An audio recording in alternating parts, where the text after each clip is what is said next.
You are beautiful, and I am crazy. And when I try to understand what this really means inside my heart, I realize it is not about perfection or contrast.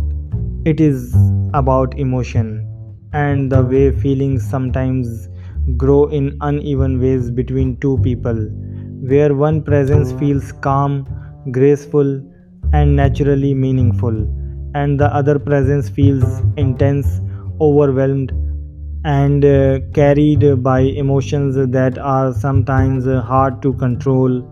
And I begin to reflect on how beauty is not only something seen with eyes but something felt through the way a person exists, the way they speak, the way they carry themselves, the way they exist in memory even when they are not present. And I find myself thinking that calling you beautiful is not just about appearance, it is about the effect you have on my thoughts, how you stay in my mind even in silence, how your presence feels significant without needing explanation.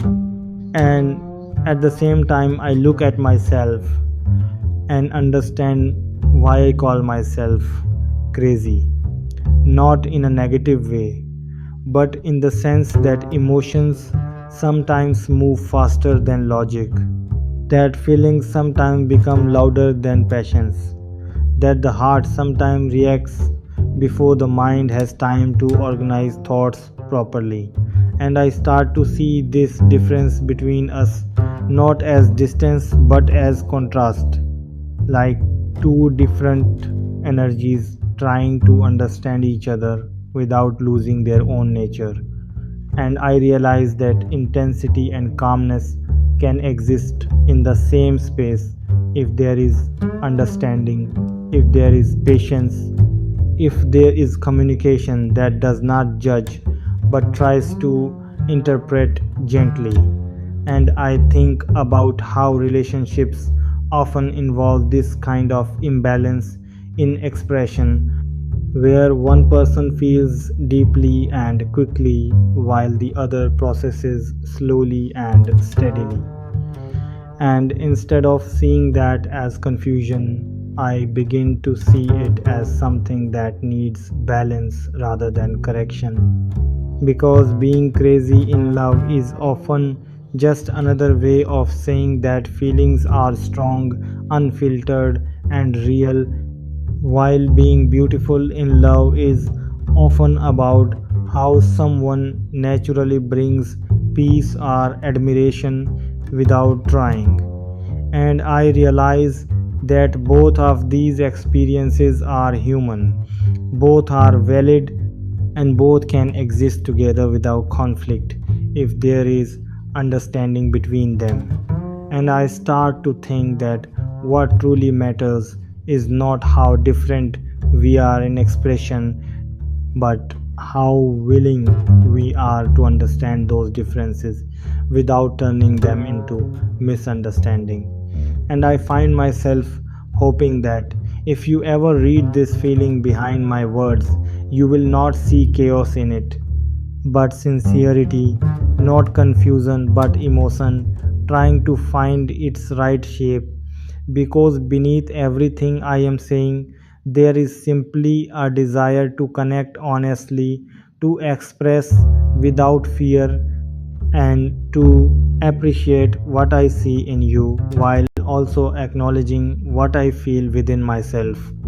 And in that space between beauty and intensity, I realize that maybe what we are is just two human ways of feeling, trying to understand each other more gently over time. And as I continue to think beyond that contrast between beauty and intensity, I start to understand that emotions are never truly one sided or fixed in place. They keep changing shape depending on time, distance, and understanding. And I realize that what I once called crazy inside myself is not something to reject or hide, but something to understand more deeply because strong feelings often come from care that has no clear direction yet. And I begin to see that when the heart feels deeply, it sometimes speaks in extremes, not because it wants to create confusion, but because it has not yet learned how to express softness in a calm and balanced way. And I find myself reflecting on how important it is to grow emotionally while still staying honest, to feel without overwhelming, to care without losing control, to admire without turning admiration into pressure. And I think about you again, not only as someone I call beautiful, but as someone who exists in a calm space that I sometimes try to understand too quickly. And I realize that this difference between your calmness and my intensity is not a conflict, but a learning space for me, because being around someone who feels steady can teach patience, can teach balance, can teach emotional awareness. And I begin to appreciate that more deeply now, because instead of seeing it as distance between us, I start to see it as something that helps me understand myself better. And I also realize that beauty is not something that creates imbalance. It is something that reveals how differently two people can experience the same emotional moment. And I find myself wanting to slow down my thoughts, not to reduce what I feel, but to express it in a way that feels more understandable, more peaceful, more respectful of your emotional space. And I begin to think that real connection is not about matching intensity, but about respecting difference, about allowing two people to feel in their own way while still remaining connected through understanding. And I start to see that maybe what I call crazy is just my early language for something I have not yet learned to express properly, something that is still growing into maturity. And I do not want that growth to become something that feels heavy for you. I want it to become something that becomes clearer over time, something that transforms from emotional urgency into emotional understanding. And in that sense, I start to feel more calm about everything I have been trying to express, because I realize that feelings do not need to be perfect to be real. They only need to be honest and willing to grow. And that is what I hope for within myself as I continue to understand you and myself in a more balanced way.